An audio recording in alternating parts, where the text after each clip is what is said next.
ਲੜੀਵਾਰ ਗੁਰਬਾਣੀ ਸ਼ਬਦ ਵਿਚਾਰ। ਅੱਜ ਦੇ ਅੰਮ੍ਰਿਤਮਈ ਬਚਨਾਂ ਦਾ ਪਾਠ ਭਾਈ ਸਾਹਿਬ ਜੀ ਪਾਸੋਂ ਸਰਵਣ ਕੀਤਾ। ਪਵਿੱਤਰ ਬਾਣੀ ਦੀ ਵਿਚਾਰ ਨਾਲ ਸਾਂਝ ਪਾਉਣ ਲਈ ਜੋ ਸਮਾਂ ਪ੍ਰਾਪਤ ਹੋ ਰਿਹਾ ਹੈ, ਮਨ ਬਿਰਤੀਆਂ ਨੂੰ ਇਕਾਗਰ ਕਰਦੇ ਹੋਏ ਨਿਮਾਣੇ ਜੇ ਹੋ ਕੇ ਚਵਰ ਛਤਰ ਤਖਤ ਦੇ ਮਾਲਕ ਧੰਨ ਗੁਰੂ ਗ੍ਰੰਥ ਸਾਹਿਬ ਮਹਾਰਾਜ ਜੀ ਦੇ ਪਾਵਨ ਚਰਨਾਂ 'ਚ ਜੁੜਨ ਦਾ ਯਤਨ ਕਰੀਏ। ਸਤਿਗੁਰੂ ਜੀ ਅੱਜ ਦੇ ਸ਼ਬਦ ਦੁਆਰਾ ਜੋ ਸਾਨੂੰ ਮਨੁੱਖੀ ਦੁਨਿਆਵੀ ਜੀਵਾਂ ਨੂੰ ਸਮਝਾਉਣਾ ਚਾਹੁੰਦੇ ਨੇ, ਇੱਕ ਮਨ ਇੱਕ ਚਿੱਤ ਹੋ ਕੇ ਸਮਝਣ ਦਾ ਯਤਨ ਕਰੀਏ ਜੀ। ਵਾਹਿਗੁਰੂ ਸਾਹਿਬ ਜੀ। ਰਾਗ ਗੌੜੀ ਪੂਰਬੀ ਮਹੱਲਾ ਚੌਥਾ। ਕਰ ਸਾਧੂ ਅੰਜਲੀ ਪੁੰਨ ਵੱਡਾ ਹੈ, ਕਰ ਡੰਡੋਤ ਪੁੰਨ ਵੱਡਾ ਹੈ।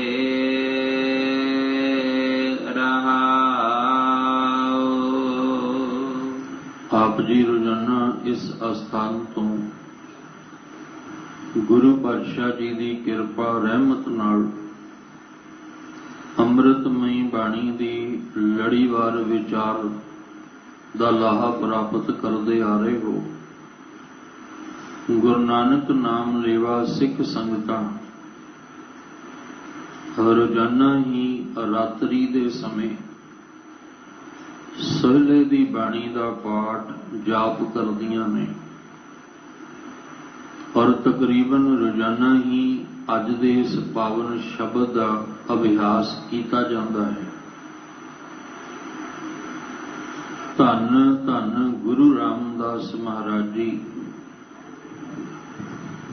ਗੌੜੀ ਰਾਗ ਦੇ ਵਿੱਚ ਇਹ ਪਾਵਨ ਸ਼ਬਦ ਉਚਾਰਦੇ ਨੇ, ਜੋ ਗੁਰੂ ਗ੍ਰੰਥ ਸਾਹਿਬ ਮਹਾਰਾਜ ਜੀ ਦੀ ਪਵਿੱਤਰ ਬਾਣੀ ਪਾਵਨ ਅੰਗ 13 ਦੇ ਉੱਪਰ ਸੁਭਾਈਮਾਨ। ਤੇ ਜਦੋਂ ਅਸੀਂ ਗੌੜੀ ਰਾਗ ਦੇ ਵਿੱਚ ਇਹ ਪਾਵਨ ਸ਼ਬਦ ਜਿਹੜਾ ਇਹਦਾ ਅਭਿਆਸ ਕਰਾਂਗੇ, ਇਹ ਪਾਵਨ ਸ਼ਬਦ ਪੜਾਂਗੇ, ਤਾਂ ਗੌੜੀ ਰਾਗ ਦੇ ਵਿੱਚ ਇਹ ਪਾਵਨ ਸ਼ਬਦ ਗੁਰੂ ਗ੍ਰੰਥ ਸਾਹਿਬ ਮਹਾਰਾਜ ਜੀ ਦੀ ਪਵਿੱਤਰ ਬਾਣੀ ਪਾਵਨ ਅੰਗ 171 ਦੇ ਉੱਪਰ ਸੁਭਾਈਮਾਨ ਹੈ।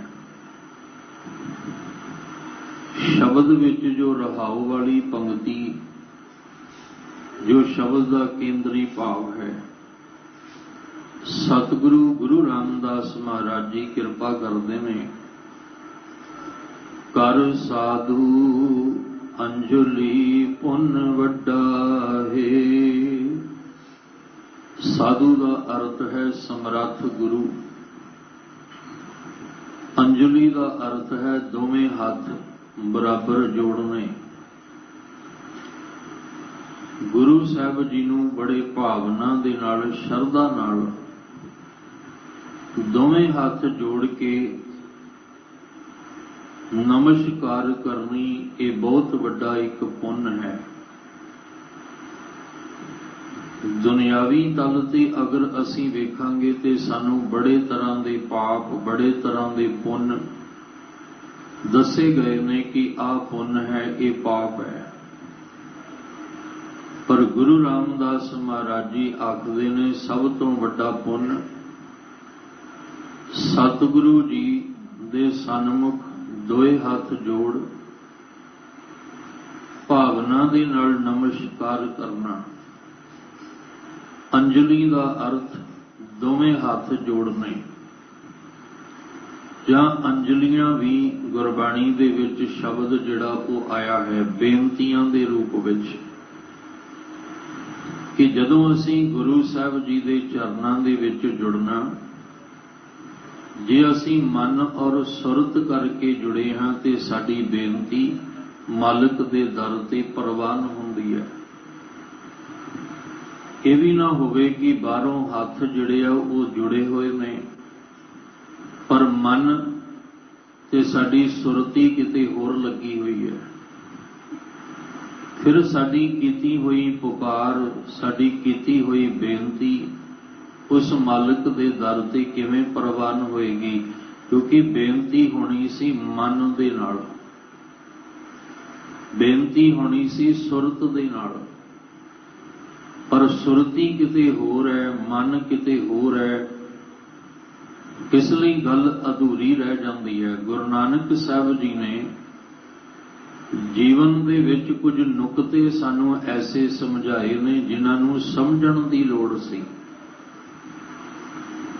लोग कहते ने कि गुरु नानक साहब जी मस्जिद दे विच नवाज अदा करन वास्ते गए ने, पर बेबे नानकी आखदी सी लोकां नू कि ये तुहाडा भरम है। असल दे विच जे मेरा वीर नानक जे इन्हां दे नाल मसीत दे विच गया ते फिर उन्हां नू कोई ना कोई गल जिहड़ी है वो समझाउण वास्ते गया है, उन्हां नू सिद्धे राहे पाउण वास्ते गया है। ते जदों बाद विच पता लगा कि गुरु नानक साहब जी ने उन्होंने समझाया, भावें वो काजी सी ते भावें उत्थों दा नवाब सी, समझाया कि जिहड़े तुसीं खुदा नू याद रख करदे हो, जिस खुदा दी नवाज तुसीं पढ़दे हो, अदा करदे हो, उहदे नाल तुहाडा मन ते जुड़िया ही नहीं। तुहाडी सुरती तां किते होर सी, भाव ध्यान किते होर सी। ते जे तुहाडा ध्यान किते होर सी ते फिर तुहाडी ये पढ़ी हुई नवाज जिहड़ी है ये किवें प्रवान होएगी? कि तुसीं मैनू मसीत विच ये कह के लैके आए हो कि साडे नाल तुसीं नवाज अदा करनी है, पर जे तुसीं आप ही मौजूद नहीं रहे ते मैं किहदे नाल नवाज पढ़दा अदा करदा? वो एक समझाउण दा तरीका सी। इसे तरह महाराज कहते जे तू परमेश्वर नू याद करदा है तां फिर तेरे अंदर जिहड़ा है वो मन, तेरी सुरत जिहड़ी है वो जुड़ी होनी चाहिए है। इत्थे गुरु रामदास महाराज जी निम्रता दा रूप एक जिहड़ा वो बयान करदियां कह रहे, क्योंकि गुरु रामदास महाराज जी आप एक निम्रता दा रूप ने। जिन्हां दे विच निम्रता है, जिन्हां दा मन जिहड़ा है वो निम्रता ते प्यार दे नाल भरिया होया, धन गुरु रामदास महाराज जी कहंदे कर साधु अंजलि पुन वड्डा है। ये जिहड़ा पुन है दोवें हाथ जोड़ के नमस्कार करनी। कर डंडौत पुन वड्डा है। डंडौत दा अर्थ भी जिहड़ा है साडे मन दे नाल ही जुड़ेगा, क्योंकि डंडौत साडे मन दे विच एक ख्याल आ जाता है कि सीधे लम्मे पै के नमस्कार करन दे नाल मालिक दीयां बख्शिशां जिहड़ियां वो प्राप्त हुंदियां ने। पर इत्थे डंडौत दा अर्थ है कि मन नूं डंडे वांगू सीधा रख। जिहड़ा मन टेढ़ा मेढ़ा हो के चलदा है, जिहड़ा मन डावां डोल हो के चलदा है, उस मन नूं डंडौत भाव की डंडे वांगू सीधा रख के जोड़ना, ये सब तो वड्डा पुण्य है। जे बाहरी तौर ते गल करिए ते समर्थ गुरु, जिस गुरु कोलों बख्शिश मिलनी है, जिस गुरु दे राही साडे जीवन विचों काम क्रोध लोभ मोह अहंकार तो छुटकारा होना है, उस गुरु नूं नमस्कार करना ये सब तो वड्डा पुण्य है। दिलों जिहड़ा वो नमस्कार करनी, दिलों अपने मन अंदर झुक के नमस्कार करनी, ये सब तो वड्डा पुण्य है। जे असीं गुरबाणी विचों ही जानन दा यतन करिए ते बड़ी वार आपां विचार चुके हां, असीं सिद्धे लम्मे पै के भी सिर वाहिगुरू जी अगे नवाइए ਤੇ ਮਹਾਰਾਜ ਜੀ ਕਹਿੰਦੇ ਬਾਹਰੋਂ ਤਾਂ ਸਿਰ ਤੂੰ ਨਿਵਾ ਦਿੱਤਾ, ਸਿੱਧਾ ਲੰਮਾ ਪੈ ਕੇ ਡੰਡੇ ਦੇ ਵਾਂਗ ਤੂੰ ਬਾਹਰੋਂ ਡੰਡੌਤ ਤਾਂ ਜਿਹੜੀ ਹੈ ਉਹ ਕੀਤੀ ਹੈ, ਪਰ ਤੇਰਾ ਮਨ ਅੰਦਰ ਜਿਹੜਾ ਹੈ ਉਹਦੀ ਹਾਲਤ ਕੁਝ ਹੋਰ ਬਿਆਨ ਕਰਦੀ ਹੈ। ਤੇਰੇ ਮਨ ਦੇ ਵਿੱਚ ਚੱਲਦਾ ਕੁਝ ਹੋਰ ਪਿਆ ਹੈ ਤੇ ਇਹ ਬਾਹਰੋਂ ਨਵਾਇਆ ਹੋਇਆ ਸੀਸ ਤੇਰਾ ਜਿਹੜਾ ਹੈ ਇਹ ਪ੍ਰਵਾਨ ਨਹੀਂ ਹੋਏਗਾ। ਸੀਸ ਨਵਾਇਆ ਕਿਆ ਥੀਏ ਜਾਂ ਹਿਰਦੈ ਕਸੁਧੈ ਜਾਏ। ਜੇ ਮਨ ਵਿੱਚ ਹੀ ਖੋਟ ਹੈ, ਜੇ ਮਨ ਦੇ ਅੰਦਰ ਹੀ ਖੋਟ ਹੈ ਤੇ ਮਹਾਰਾਜ ਕਹਿੰਦੇ ਬਾਹਰੋਂ ਸਿਰ ਨਵਾਉਣ ਦਾ ਕੀ ਲਾਭ ਹੈ? ਸਿਰ ਨਵਾਉਣ ਦਾ ਲਾਭ ਹੈ ਜੇ ਤੂੰ ਆਪਣੇ ਮਨ ਵਿੱਚੋਂ ਦੀ ਖੋਟ ਵੀ ਕੱਢ ਦੇਵੇਂ। ਸ਼ਿਕਾਰੀ ਵੀ ਆਪਣੇ ਆਪ ਨੂੰ ਬੜਾ ਨੀਵਾਂ ਕਰ ਲੈਂਦਾ ਹੈ, ਪਰ ਉਹਦੇ ਅੰਦਰ ਹੁੰਦੀ ਹੈ ਵੀ ਮੈਂ ਇਹ ਸ਼ਿਕਾਰ ਜਿਹੜਾ ਇਹ ਕਰਨਾ ਹੈ, ਮੇਰੇ ਹੱਥੋਂ ਸ਼ਿਕਾਰ ਨਿਕਲ ਨਾ ਜਾਏ। ਤੇ ਕਈ ਵਾਰ ਉਹ ਸ਼ਿਕਾਰ ਦਾ ਨਿਸ਼ਾਨਾ ਜਿਹੜਾ ਉਹ ਲਾਉਂਦਿਆਂ ਕਈ ਵਾਰੀ ਜ਼ਮੀਨ ਤੇ ਸਿੱਧਾ ਲੇਟ ਵੀ ਜਾਂਦਾ ਹੈ। ਤੇ ਦੂਰੋਂ ਮੇਰੇ ਵਰਗਾ ਆਉਂਦਿਆਂ ਵੇਖੇਗਾ ਵੀ ਵੇਖੋ ਕਿੱਡੀ ਭਾਵਨਾ ਇਹਦੇ ਅੰਦਰ, ਕਿੰਨੀ ਸ਼ਰਧਾ ਇਹਦੇ ਅੰਦਰ, ਸਿੱਧਾ ਲੰਮਾ ਜਿਹੜਾ ਉਹ ਪੈ ਕੇ ਡੰਡੌਤ ਕਰ ਰਿਹਾ। ਪਰ ਕਿਸੇ ਨੂੰ ਕੀ ਪਤਾ ਉਹ ਡੰਡੌਤ ਨਹੀਂ ਕਰ ਰਿਹਾ, ਉਹ ਤਾਂ ਆਪਣਾ ਸ਼ਿਕਾਰ ਜਿਹੜਾ ਹੈ ਉਹਨੂੰ ਨਿਸ਼ਾਨਾ ਲਾਉਣ ਵਾਸਤੇ ਉਹ ਜ਼ਮੀਨ ਉੱਤੇ ਲੇਟ ਗਿਆ। ਇਸ ਲਈ ਸਾਹਿਬ ਜੀ ਕਹਿੰਦੇ ਜਿਹਨੇ ਆਪਣੇ ਮਨ ਨੂੰ ਡੰਡੇ ਵਾਂਗ ਸਿੱਧਾ ਕਰਕੇ ਵਾਹਿਗੁਰੂ ਜੀ ਦੇ ਸਨਮੁਖ ਆਉਣਾ ਕੀਤਾ ਔਰ ਦੋਵੇਂ ਹੱਥ ਜੋੜ ਕੇ, ਅੰਜਲੀ ਦਾ ਅਰਥ ਇਹ ਵੀ ਹੈ ਕਿ ਜਦੋਂ ਅਸੀਂ ਦੋਵੇਂ ਹੱਥ ਬਰਾਬਰ ਜੋੜਾਂਗੇ ਤਾਂ ਇੱਕ ਕਹਿ ਲਓ ਕਿ ਇੱਕ ਕਟੋਰਾ ਜਿਹਾ ਬਣ ਜਾਂਦਾ ਹੈ। ਇਹ ਮਨ ਨੂੰ ਹੋਵੇ ਕਿ ਮੈਂ ਦੋਵੇਂ ਹੱਥ ਜਿਹੜੇ ਆ ਉਹ ਬਰਾਬਰ ਜੋੜੇ ਨੇ ਤੇ ਜਿਹਦੇ ਅੱਗੇ ਬਰਾਬਰ ਦੋਵੇਂ ਹੱਥ ਜੋੜੇ ਨੇ, ਮੈਂ ਉਸ ਦਾਤੇ ਦੇ ਘਰ ਵਿੱਚ ਭਿਖਾਰੀ ਬਣ ਕੇ ਆਇਆ। ਅੰਜਲੀ ਦਾ ਅਰਥ ਜਿਹੜਾ ਹੈ ਉਹ ਸਾਡੇ ਮਨ ਨੂੰ ਸਮਝਾਉਣ ਲਈ ਕਿ ਹਮ ਭੀਖਕ ਭਿਖਾਰੀ ਤੇਰੇ ਤੂੰ ਨਿਜ ਪਤ ਹੈ ਦਾਤਾ।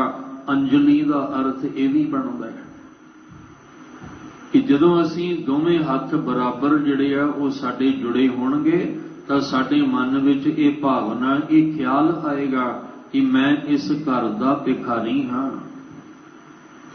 ਔਰ ਮੈਂ ਬੇਨਤੀ ਕਰਕੇ ਦਾਤੇ ਕੋਲੋਂ ਬਖਸ਼ਿਸ਼ ਜਿਹੜੀ ਆ ਉਹ ਲੈਣ ਵਾਸਤੇ ਆਇਆ। ਫਿਰ ਅਸੀਂ ਇੱਥੇ ਦਾਤਾ ਹੋਣ ਦਾ ਮਾਣ ਨਹੀਂ ਕਰਾਂਗੇ। ਜੇ ਸਾਨੂੰ ਅੰਜਲੀ ਦੇ ਅਰਥ ਸਮਝ ਆ ਜਾਣ ਤਾਂ ਫਿਰ ਸਾਡੇ ਮਨ ਵਿੱਚ ਕਦੇ ਵੀ ਮਾਣ ਤੇ ਹੰਕਾਰ ਪੈਦਾ ਨਹੀਂ ਹੋਏਗਾ। ਜਦੋਂ ਦੋਵੇਂ ਹੱਥ ਜੋੜਾਂਗੇ ਤਾਂ ਮਨ ਅੰਦਰ ਭਾਵਨਾ ਬਣੇਗੀ ਕਿ ਵਾਹਿਗੁਰੂ ਜੀ ਅਸੀਂ ਤੁਹਾਡੇ ਦਰ ਦੇ ਭਿਖਾਰੀ ਹਾਂ। ਇਹ ਦੋ ਪੁੰਨ ਜਿਹੜੇ ਨੇ ਗੁਰੂ ਰਾਮਦਾਸ ਮਹਾਰਾਜ ਜੀ ਨੇ ਦੱਸੇ ਨੇ ਰਹਾਉ ਵਾਲੀ ਪੰਕਤੀ ਵਿੱਚ। ਸਾਧੂ ਦਾ ਅਰਥ ਹੈ ਸਮਰੱਥ ਗੁਰੂ। ਸਮਰੱਥ ਗੁਰੂ ਅੱਗੇ ਭਾਵਨਾ ਦੇ ਨਾਲ ਦੋਏ ਹੱਥ ਜੋੜ ਕੇ ਨਮਸਕਾਰ ਕਰਨਾ ਵੀ ਪੁੰਨ ਵੱਡਾ, ਔਰ ਮਨ ਨੂੰ ਡੰਡੇ ਵਾਂਗੂ ਸਿੱਧਾ ਰੱਖ ਕੇ ਡੰਡੌਤ ਜਿਹੜੀ ਕਰਨੀ ਹੈ ਉਹ ਵੀ ਸਾਡੇ ਵਾਸਤੇ ਇੱਕ ਬਹੁਤ ਵੱਡਾ ਪੁੰਨ ਜਿਹੜਾ ਹੋਵੇਗਾ। ਕਾਮ ਕ੍ਰੋਧ ਨਗਰ ਬਹੁ ਭਰਿਆ, ਮਿਲ ਸਾਧੂ ਖੰਡਲ ਖੰਡਾ ਹੈ। ਸਾਹਿਬ ਜੀ ਕਹਿੰਦੇ ਕਰ ਸਾਧੂ ਅੰਜਲੀ ਪੁੰਨ ਵੱਡਾ ਹੈ, ਕਰ ਡੰਡੌਤ ਪੁੰਨ ਵੱਡਾ ਹੈ। ਇਹ ਦੋ ਚੀਜ਼ਾਂ ਤੇਰੇ ਹਿੱਸੇ ਕਦੋਂ ਆਉਣਗੀਆਂ? ਇਹ ਦੋ ਪੁੰਨ ਤੂੰ ਕਦੋਂ ਕਮਾਏਗਾ?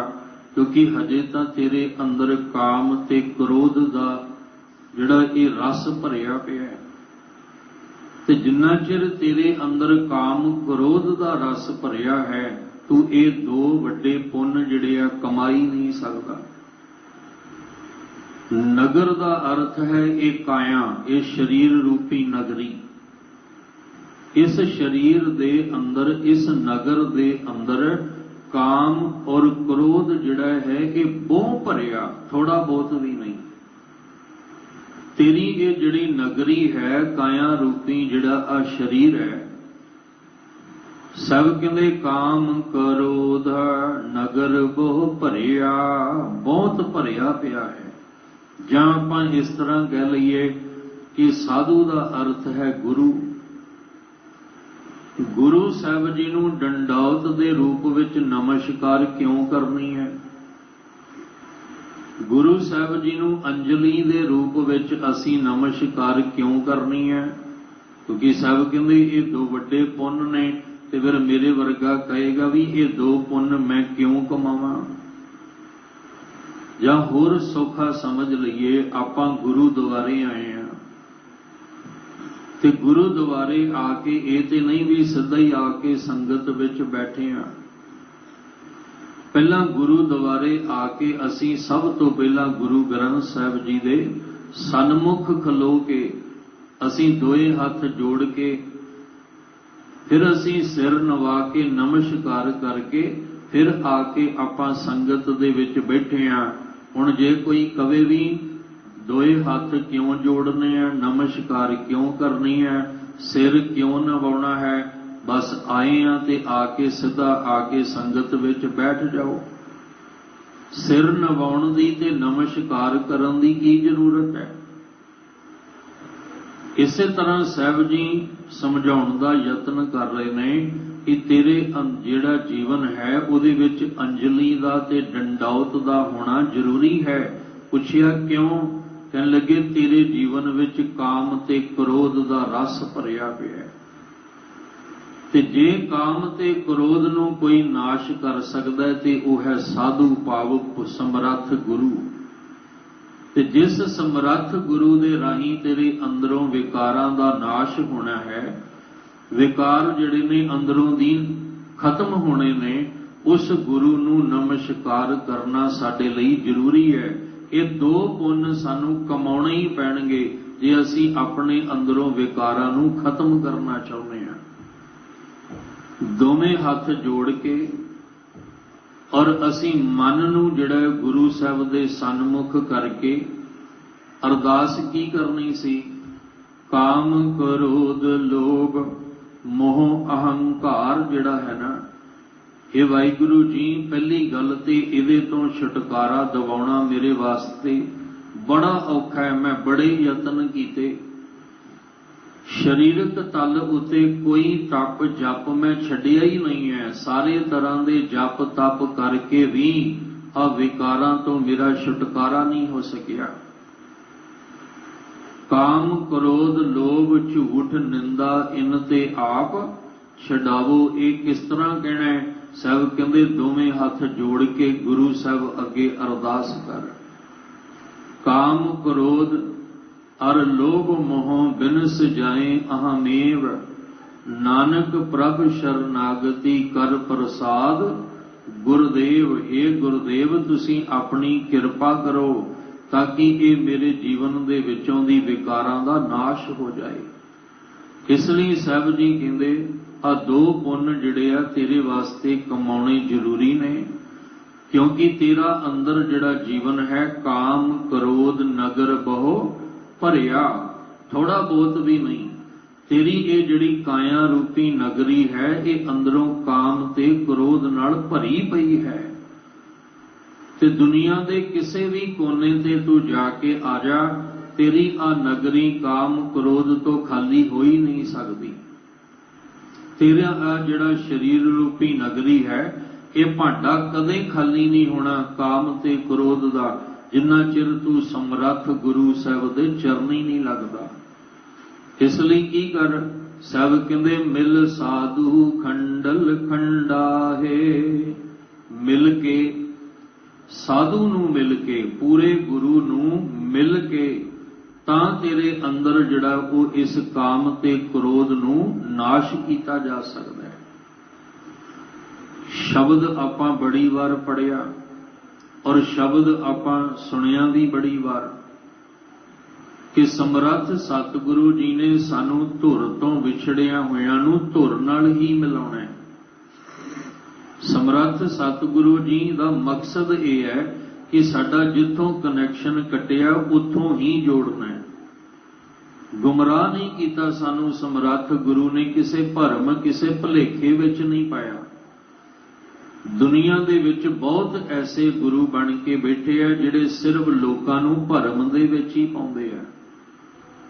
ਜੋ ਅਸਲ ਸਚਾਈ ਹੈ ਉਹ ਲੋਕਾਂ ਨੂੰ ਦੱਸੀ ਨਹੀਂ ਜਾਂਦੀ, ਪਰ ਜਿਸ ਸਮਰੱਥ ਗੁਰੂ ਸਾਹਿਬ ਕੋਲ ਆਏ ਆ ਉਹ ਸਾਨੂੰ ਸੱਚ ਦੱਸਦੇ ਆ ਕਿ ਬੰਦਿਆ ਤੇਰਾ ਅੰਦਰ ਕਾਮ ਤੇ ਕ੍ਰੋਧ ਨਾਲ ਭਰਿਆ ਪਿਆ ਹੈ। ਜੇ ਤੂੰ ਇੱਥੇ ਆ ਕੇ ਕਹਿ ਰਿਹਾ ਹੈ ਕਿ ਬਹੁਤ ਜਨਮ ਵਿਛਰੇ ਥੇ ਮਾਧੋ ਇਹ ਜਨਮ ਤੁਮਾਰੇ ਲੇਖੇ, ਪਰ ਉਹ ਲੇਖੇ ਕਿਵੇਂ ਲੱਗੇਗਾ? ਅੰਦਰ ਤੇ ਕਾਮ ਕ੍ਰੋਧ ਲੋਭ ਮੋਹ ਹੰਕਾਰ ਭਰਿਆ ਪਿਆ ਹੈ। ਪਹਿਲਾਂ ਤੇਰੇ ਅੰਦਰੋਂ ਇਹਦਾ ਨਾਸ਼ ਕਰਨਾ ਪਏਗਾ, ਫਿਰ ਜਾ ਕੇ ਤੇਰਾ ਮੇਲ ਉਸ ਮਾਲਕ ਦੇ ਨਾਲ ਹੋਣਾ ਹੈ। ਜੈਸਾ ਸਤਿਗੁਰੂ ਸੁਣੀਦਾ ਤੈਸੋ ਹੀ ਮੈਂ ਡੀਠ, ਵਿਛੜਿਆ ਮੇਲੇ ਪ੍ਰਭੂ ਹਰ ਦਰਗਹ ਕਾ ਬਸੀਠ, ਹਰ ਨਾਮੋ ਮੰਤਰ ਦ੍ਰਿੜਾਏ ਦਾ ਕੱਟੈ ਹੋਮੈ ਰੋਗ। ਸਭ ਕਹਿੰਦੇ ਤੇਰਾ ਇਹ ਕਾਇਆ ਰੂਪੀ ਨਗਰੀ ਕਾਮ ਕ੍ਰੋਧ ਨਾਲ ਭਰੀ ਹੈ। ਤੂੰ ਸਾਧੂ ਨੂੰ ਗੁਰੂ ਨੂੰ ਆ ਕੇ ਮਿਲ, ਜਦੋਂ ਗੁਰੂ ਨੂੰ ਮਿਲੇਗਾ ਮਿਲ ਕੇ ਤੇਰੇ ਅੰਦਰੋਂ ਕਾਮ ਕ੍ਰੋਧ ਜਿਹੜਾ ਨਾਸ਼ ਹੋ ਜਾਏਗਾ। ਕਿਉਂ? ਕਿਉਂਕਿ ਸਤਿਗੁਰੂ ਨੂੰ ਮਿਲਾਂਗੇ ਤੇ ਸਤਿਗੁਰੂ ਨੇ ਸਾਨੂੰ ਨਾਮ ਦ੍ਰਿੜ ਕਰਾਉਣਾ ਹੈ। ਗੁਰਬਾਣੀ ਦੇ ਰਾਹੀਂ ਨਾਮ ਦ੍ਰਿੜ ਕਰਾਉਣਾ ਹੈ, ਤੇ ਜਿਵੇਂ ਜਿਵੇਂ ਨਾਮ ਦਾ ਅਭਿਆਸ ਅਸੀਂ ਗੁਰੂ ਸਾਹਿਬ ਨੂੰ ਮਿਲ ਕੇ ਕਰਾਂਗੇ ਤਿਵੇਂ ਤਿਵੇਂ ਇਹਨਾਂ ਦਾ ਅੰਦਰ ਨਾਸ਼ ਹੋਏਗਾ। ਇਸ ਲਈ ਸਾਹਿਬ ਜੀ ਕਹਿੰਦੇ ਹਰ ਨਾਮੋ ਮੰਤਰ ਦ੍ਰਿੜਾਏ ਦਾ ਕੱਟੈ ਹੋਮੈ ਰੋਗ। ਨਾਨਕ ਸਤਿਗੁਰ ਤਿਨਾ ਮਿਲਾਇਆ ਜਿਨ੍ਹਾਂ ਧੁਰੇ ਪਿਆ ਸੰਜੋਗ, ਤਿਨਾ ਉਹਨਾਂ ਨੂੰ ਮਿਲਾਇਆ ਜਿਨ੍ਹਾਂ ਨੇ ਅੰਦਰੋਂ ਨਾਮ ਨੂੰ ਦ੍ਰਿੜ ਕਰਕੇ ਆਪਣੇ ਅੰਦਰੋਂ ਵਿਕਾਰਾਂ ਦੀ ਬਿਮਾਰੀ ਨੂੰ ਦੂਰ ਕਰ ਦਿੱਤਾ। ਜਿਹੜਾ ਕਵੇ ਵੀ ਮੈਂ ਬਾਣੀ ਵੀ ਪੜਾਂਗਾ, ਕੀਰਤਨ ਵੀ ਸੁਣਾਂਗਾ, ਮੈਂ ਕਥਾ ਵੀ ਸੁਣਾਂਗਾ, ਨਿਤਨੇਮ ਵੀ ਆਪਣਾ ਪੂਰਾ ਕਰਾਂਗਾ, ਪਰ ਮੈਂ ਕਾਮ ਕ੍ਰੋਧ ਲੋਭ ਮੋਹ ਹੰਕਾਰ ਵਿੱਚੋਂ ਨਹੀਂ ਨਿਕਲਣਾ, ਤੇ ਫਿਰ ਸਾਡਾ ਇਹ ਜੀਵਨ ਅਧੂਰੇ ਦਾ ਅਧੂਰਾ ਰਹਿ ਜਾਏਗਾ। ਫਿਰ ਉਸ ਪਰਮੇਸ਼ਵਰ ਦੇ ਨਾਲ ਸਾਡਾ ਕਦੀ ਮੇਲ ਨਹੀਂ ਹੋਏਗਾ। ਅਸੀਂ ਗੁਰਬਾਣੀ ਦਾ ਅਭਿਆਸ ਨਿਤਨੇਮ ਕਰਨਾ ਹੀ ਇਸ ਵਾਸਤੇ ਹੈ ਕਿ ਸਾਡੇ ਜੀਵਨ ਵਿੱਚੋਂ ਕਾਮ ਕ੍ਰੋਧ ਲੋਭ ਮੋਹ ਹੰਕਾਰ ਦਾ ਨਾਸ਼ ਹੋ ਜਾਏ। ਗੁਰਬਾਣੀ ਆਪਾਂ ਪੜ੍ਹਨੀ ਸੁਣਨੀ ਕਾਹਦੇ ਲਈ ਹੈ? ਇਸੇ ਵਾਸਤੇ ਕਿ ਇਹਨਾਂ ਦਾ ਨਾਸ਼ ਹੋ ਜਾਏ। ਇਸ ਲਈ ਸਾਹਿਬ ਜੀ ਗੁਰੂ ਰਾਮਦਾਸ ਮਹਾਰਾਜ ਜੀ ਕਹਿੰਦੇ ਕਾਮ ਕ੍ਰੋਧ ਨਗਰ ਬਹੁ ਭਰਿਆ, ਮਿਲ ਸਾਧੂ ਖੰਡਲ ਖੰਡਾਹੇ। ਜਿਹੜਾ ਅੰਦਰ ਕਾਮ ਤੇ ਕ੍ਰੋਧ ਨਾਲ ਭਰਿਆ ਪਿਆ ਨਾ ਤੇਰਾ ਜੀਵਨ, ਜੇ ਕੋਈ ਉਹਨੂੰ ਖੰਡਿਤ ਕਰ ਸਕਦਾ ਹੈ, ਜੇ ਕੋਈ ਉਹਨੂੰ ਨਾਸ਼ ਕਰ ਸਕਦਾ ਹੈ, ਤੇ ਉਹ ਹੈ ਸਮਰੱਥ ਗੁਰੂ।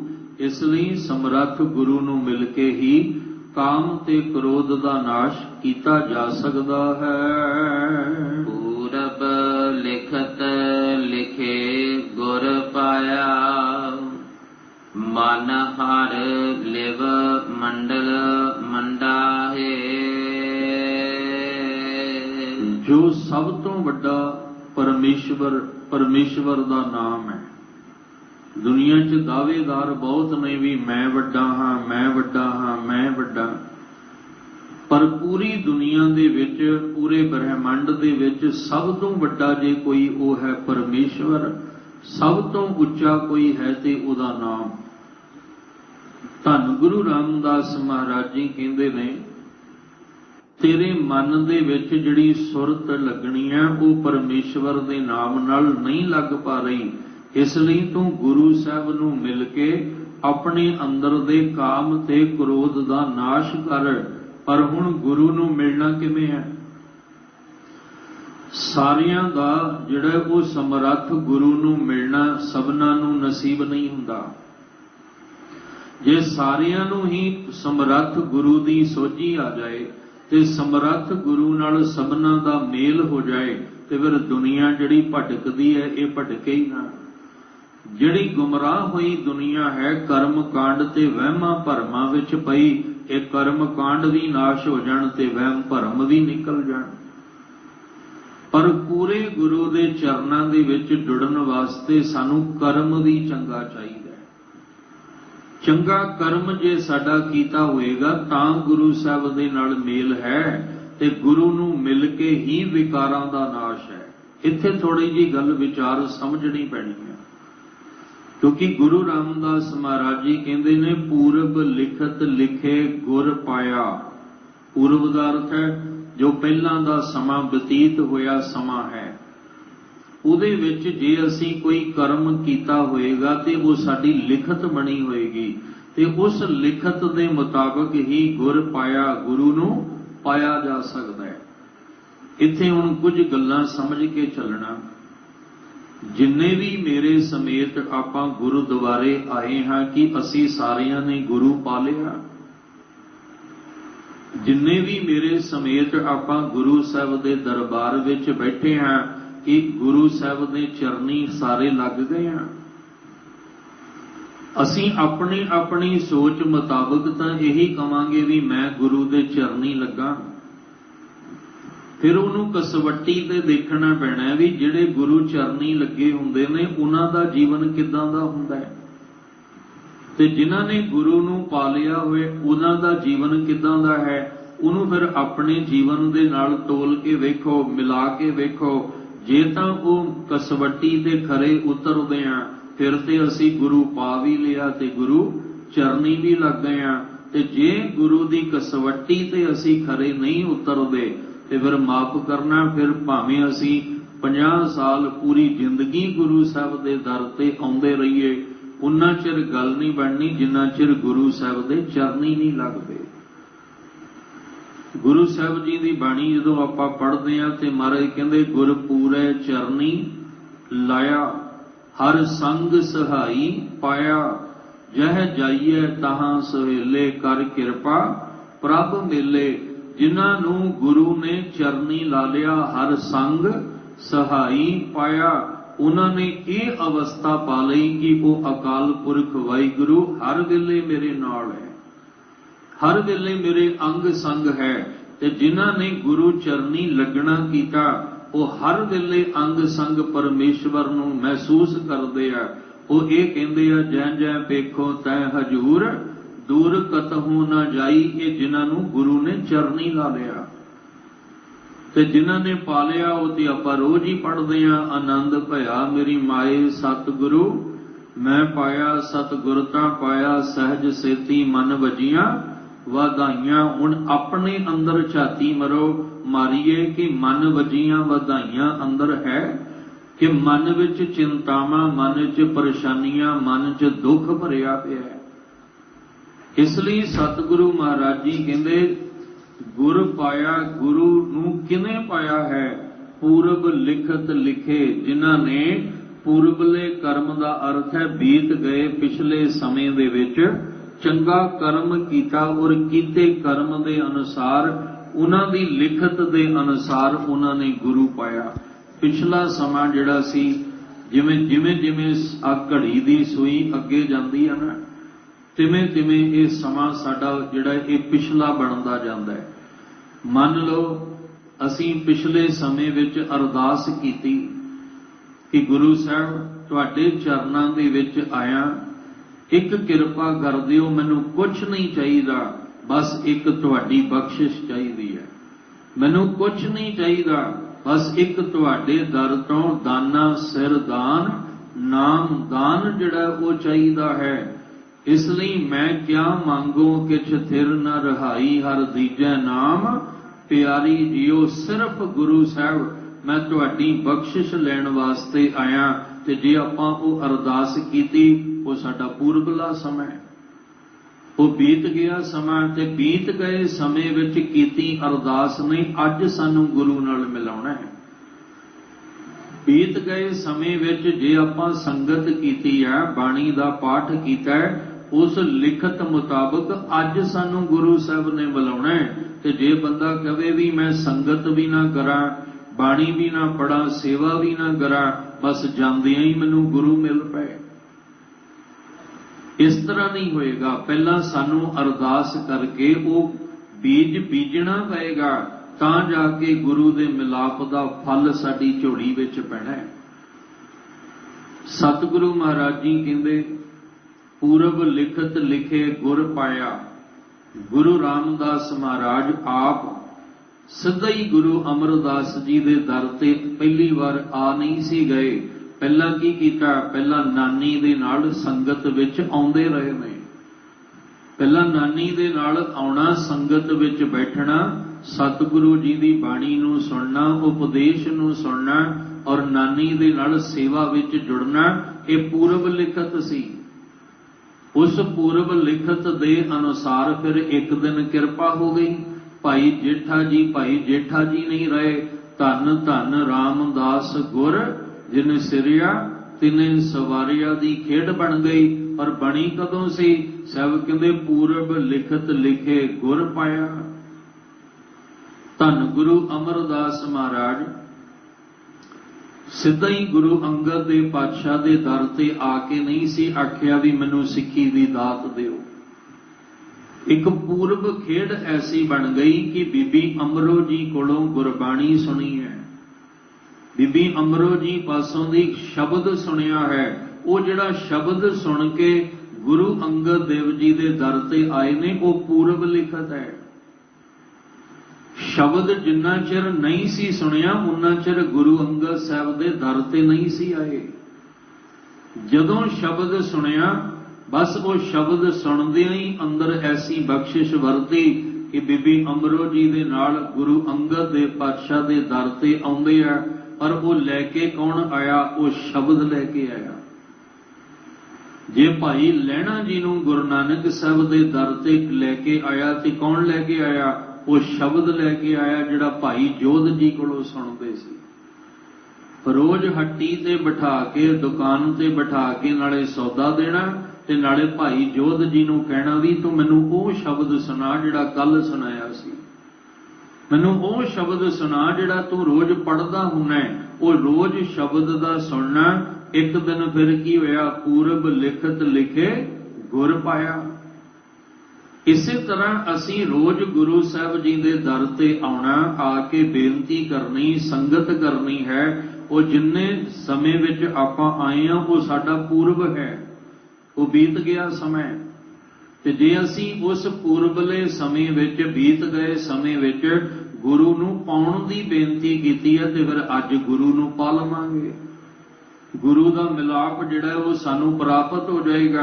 ते जे आपां पूर्वले समय विच गुरु नूं पाउणा, गुरु का मिलाप, ये भावना रखी कोई नहीं, सिर्फ दुनिया के पदार्थां तक ही सीमित रह गए, फिर पदार्थ तां मिल जाणगे, गुरु नहीं मिलेगा। क्योंकि गुरु नूं पाउण, गुरु दे मिलाप दी असीं गल कीती कोई नहीं। इसलिए महाराज जी ने नाल ये जिक्र किया कि गुरु साहब जी नूं मिल के तू खंडल खंडा है, काम ते क्रोध नूं अंदर खंडित किया जा सकता है। पर गुरु नूं पाया किवें जाना है? सब कहंदे पूरब लिखत लिखे गुर पाया। जिन्हां ने पूरब लिखत अनुसार, क्योंकि उहदी कलम ते नित चल रही है, उहदी कलम दी शाही कदे मुकदी होई नहीं है। जिवें जिवें असीं कर्म कर रहे हैं तिवें तिवें लिखत लिखी जा रही है, और जो लिखिया जा रहा है उन्हों मिटा कोई नहीं सकता।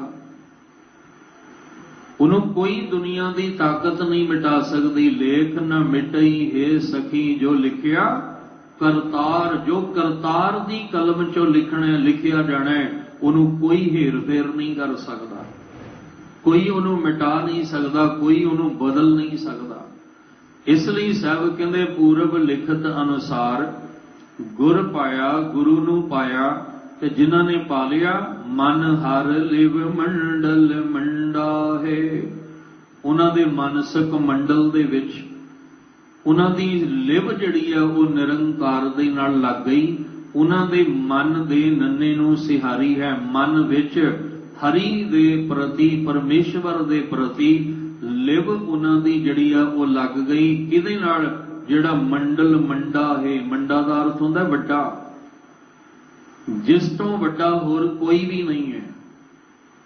जिहड़ा पूरे ब्रह्मंड दा मालिक है, जिस तो वड्डा दुनिया विच कोई भी नहीं, उस हरि दे नाल उन्हां दी लिव लग गई है जिन्हां ने गुरु नूं पा लिया है। फिर बेनती करां, ਸਮਰੱਥ ਸਤਿਗੁਰੂ ਜੀ ਸਾਨੂੰ ਗੁਰਬਾਣੀ ਰਾਹੀਂ ਗੁੰਮਰਾਹ ਨਹੀਂ ਕਰਦੇ। ਗੁੰਮਰਾਹ ਉਹ ਕਰਦਾ ਹੁੰਦਾ ਜਿਹਨੂੰ ਕੋਈ ਲਾਲਚ ਹੁੰਦਾ ਹੈ। ਸਹੀ ਰਸਤੇ ਤੇ ਉਹ ਕਦੇ ਨਹੀਂ ਪਾਉਂਦਾ ਜਿਹਦੇ ਅੰਦਰ ਕੋਈ ਲਾਲਚ ਹੋਵੇ। ਉਹ ਹਮੇਸ਼ਾ ਗਲਤ ਰਾਹ ਉੱਤੇ ਹੀ ਤੋਰੇਗਾ। ਕਿਉਂ? ਕਿਉਂਕਿ ਇਹ ਗਲਤ ਰਾਹ ਤੁਰਦਾ ਰਹੇਗਾ ਤੇ ਸਾਡੇ ਖਜ਼ਾਨੇ ਭਰਦੇ ਰਹਿਣਗੇ।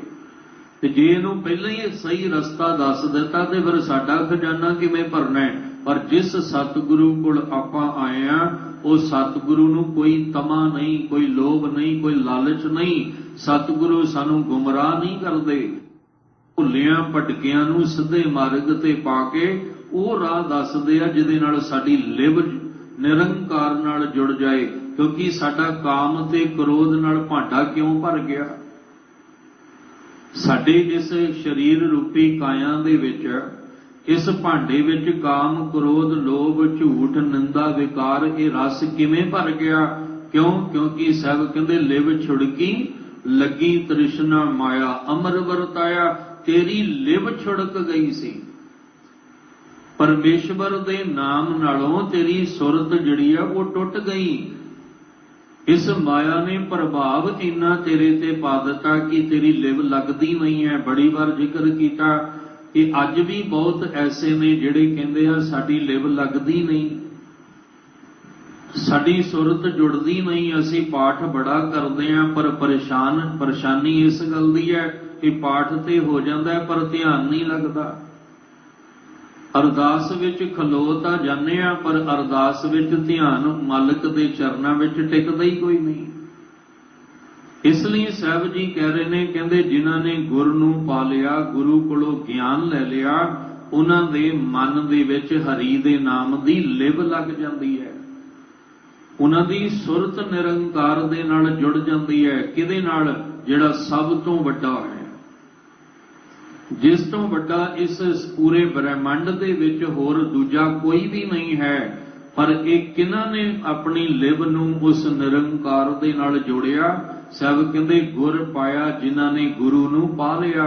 ਤੇ ਗੁਰੂ ਕਿਹਨਾਂ ਨੇ ਪਾਇਆ? ਜਿਨ੍ਹਾਂ ਨੇ ਪਿਛਲੇ ਸਮੇਂ ਵਿੱਚ ਬੇਨਤੀ ਕੀਤੀ ਸੀ, ਜਿਨ੍ਹਾਂ ਨੇ ਗੁਰੂ ਦੇ ਮਿਲਾਪ ਵਾਸਤੇ ਅਰਜ਼ੋਈ ਕੀਤੀ, ਗੁਰੂ ਸਾਹਿਬ ਜੀ ਕੋਲ ਆ ਕੇ ਅਰਦਾਸ ਕੀਤੀ, ਗਿਆਨ ਧਿਆਨ ਕਿਛ ਕਰਮ ਨਾ ਜਾਣਾ ਨਾਹਿਨ ਨਿਰਮਲ ਕਰਨੀ, ਸਾਧ ਸੰਗਤ ਕੈ ਅੰਚਲ ਲਾਗੋ ਬਿਖਮ ਨਦੀ ਜਾਏ ਤਰਨੀ। ਜਿਨ੍ਹਾਂ ਨੇ ਪੂਰਬਲੇ ਸਮੇਂ ਵਿੱਚ ਇਹ ਅਰਦਾਸ ਕੀਤੀ, ਹਮ ਅੰਧਲੇ ਅੰਧ ਬਿਖੈ ਬਿਖ ਰਾਤੇ, ਕਿਉਂ ਚੱਲਹਿ ਗੁਰ ਚਾਲੀ, ਸਤਿਗੁਰ ਦਇਆ ਕਰੈ ਸੁਖ ਦਾਤਾ, ਹਮ ਲਾਵੈ ਆਪਨ ਪਾਲੀ।